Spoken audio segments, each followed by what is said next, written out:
Hello everyone, welcome to tea की junction. आज video मैं लेके आई आप लोग के लिए मगध का उत्कर्ष कैसे हुआ। तो इससे पहले मैं बात करूंगी कि जो वीडियो मैंने पहले अपलोड कर चुकी हूँ 16 महाजनपदों का उदय कैसे हुआ था, तो ये वीडियो आप लोग को देखना चाहिए। मुझे उम्मीद है कि आप लोग ने देख चुके होंगे। अगर जो नहीं देखे हैं तो अभी देख लीजिएगा आप लोग, तब उसके बाद आप लोग को मगध का उत्कर्ष कैसे हुआ वो अच्छी तरह से समझ में आ जाएगा।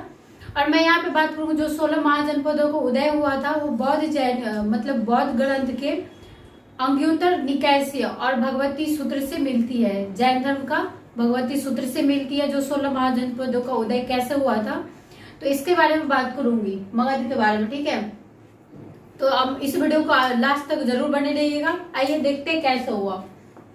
तो मगध का उत्कर्ष, जिसका संस्थापक बृहद्रथ थे और उसकी प्रारंभिक राजधानी राजगिरी, जिसको गिरिब्रिज भी कहा जाता है। मगध, यहाँ पे देख लीजिए, कभी कभी एग्जाम में ये पूछ लिए जाते हैं कि मगध को सजाने के लिए बोल दिए जाते हैं कर्म वैद, जो कौन से राजा का शासन के वंश इसके सजाने के लिए बोल दिए जाते हैं। तो पहले हर्यक वंश, इसके बाद कौन आते तो शिशुनाग वंश, इसके बाद कौन आते तो नंद वंश करते हैं राज। ठीक है, तो देखिए यहाँ पे हर्यक वंश के संस्थापक बिंबिसार, जो कि बिंबिसार 544 बीसी में किया था संस्थापक हर्यक वंश का। और बिंबिसार ने बृहद्रथ को हराकर अंग राज को मगध में मिला लिया था, क्योंकि बिंबिसार बहुत ज्यादा ताकतवर राजा थे और युद्ध करके उसने अंग को मगध में मिला लिया। ठीक है, एक साथ कर लिया सबको। और बिंबिसार को श्रेणिक नाम से भी जाने जाते हैं, यानी कि बिंबिसार का दूसरा नाम क्या है, श्रेणिक नाम है, जो एग्जाम में पूछे जाते हैं कि बिंबिसार और कौन से दूसरा नाम से जाने जाते हैं, तो इसका दूसरा नाम क्या हुआ, श्रेणिक। और बिंबिसार के 3 पत्नियां थी, पहला महाकोशला, दूसरा चेलना और तीसरा कौन थी, श्रेमा। ठीक है, तो बिंबिसार जो थे ये युद्ध करके नहीं बल्कि शादी करके, जिस स्टेट में शादी करते थे वहां के सारे राज उसको दे दिया जाता था बिंबिसार को। तो ये युद्ध करके नहीं बल्कि शादी करके राज्यों को जीतना पे ज्यादा भरोसा करते थे। तो महाकोशला जो थी वो कौशल नरेश की बहन थी, यानी कौशल नरेश प्रसेनजीत की बहन थी महाकोशला। और दूसरा कौन है, चेलना। तो चेलना कौन थी, वैशाली चेटक की पुत्री थी, यानी वैशाली राजा चेटक की पुत्री थी चेलना। और तीसरा कौन थी, श्रेमा। तो श्रेमा मद्र नरेश की पुत्री थी। ठीक है, ये तीनों पत्नियां थी बिंबिसार की। नेक्स्ट है, बिंबिसार ने राजगिरी राजधानी को बनाई और उसका निर्माण कराया था। और उसके योजनाकार यानी वास्तुकार, जो उसका डिजाइनर थे वो महागोविंद थे। ठीक है, यहां से ये याद रख लीजिएगा, एग्जाम में पूछे जाएंगे क्वेश्चन कि राजगिरी को तो बनाए थे बिंबिसार ने और उसका वास्तुकार किसने किया था, यानी डिजाइनर तो महागोविंद थे। नेक्स्ट क्या है, महात्मा बुद्ध की सेवा में बिंबिसार ने राजवैद्य जीवक को भेजा था। जब महात्मा बुद्ध जी बीमार पड़े थे तो उसके सेवा में बिंबिसार ने जीवक को भेजा था। और यहाँ से ये भी मैंने महात्मा बुद्ध में पढ़ा दी हूँ आप लोग को कि बिंबिसार समकालीन संरक्षक भी थे उसका, महात्मा बुद्ध का, उसके समकालीन राजा थे। और उसी के साथ जब ये अवंती के नरेश राजा प्रदोत जब उसको जो एक बीमारी हुआ था पांडु रोग। ठीक है, तो राजा प्रदोत जो थे पांडु रोग से ग्रसित थे, तो उसके इलाज के लिए भी जीवक को ही भेजे थे। ठीक है, यहाँ से ये कंप्लीट होता है। इसके बाद क्या आता है, बिंबिसार को हत्या करके अजातशत्रु मगध की राजगद्दी पे बैठते हैं।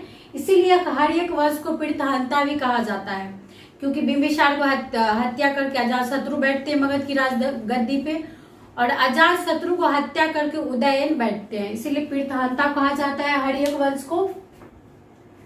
यहाँ पे देखिए लिखा भी कि हर्यक वंश पीड़ितहंता वंश के नाम से भी जाना जाता है। इसके बाद क्या आता है, अजातशत्रु आते। बिंबिसार की हत्या करके पुत्र अजातशत्रु जो है 493 ईस्वी पे राजगद्दी पे बैठता, मगध की राजगद्दी पे। इसके बाद नेक्स्ट क्या है, अजातशत्रु 493 ईस्वी में मगध की राजगद्दी पे बैठता है, तथा अजातशत्रु की दूसरा नाम क्या है, यानी अजातशत्रु जो है, अजातशत्रु का दूसरा नाम क्या है, कुनिक नाम, तो यानी कि कुनिक नाम से भी जाने जाते हैं अजातशत्रु। और अजातशत्रु प्रारंभ में, यानी प्रारंभ में जो स्टार्टिंग में जैन धर्म के अनुयायी थे।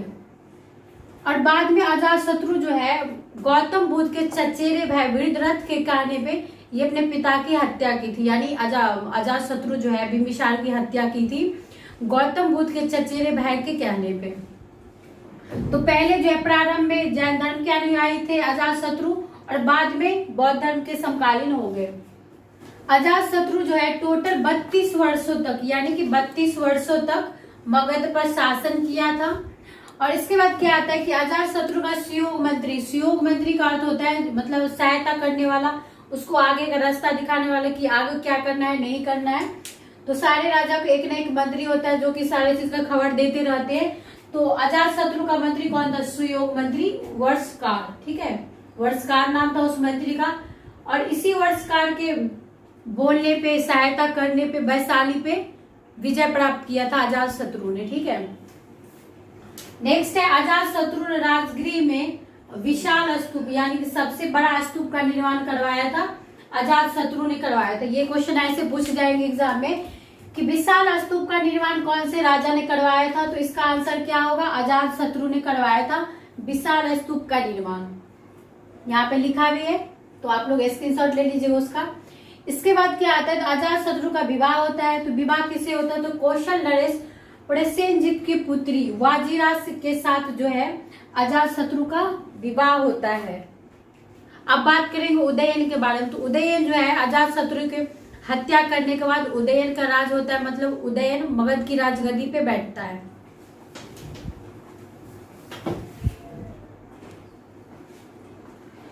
अभी तक हमने पढ़ा था बिंबिसार के बारे में और अजातशत्रु के बारे में पढ़ चुके हैं।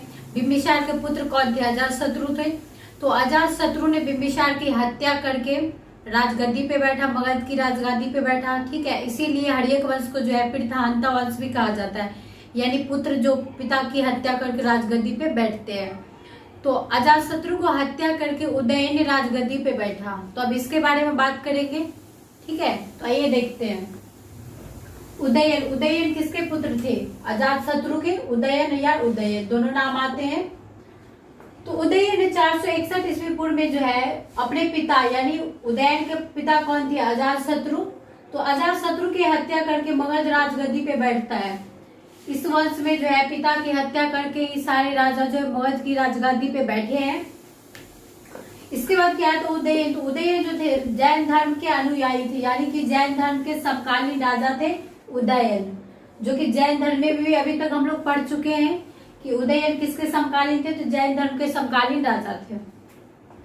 इसके बाद क्या आता है? उदयन ने गंगा और सोन नदियों के संगम पे यानी बीच में पाटलिपुत्र नामक नगर की स्थापना की। ये बहुत मोस्ट इंपोर्टेंट क्वेश्चन बनते हैं एग्जाम में कि पाटलिपुत्र नगर की स्थापना कौन से राजा ने करवाया था। तो आंसर क्या होगा?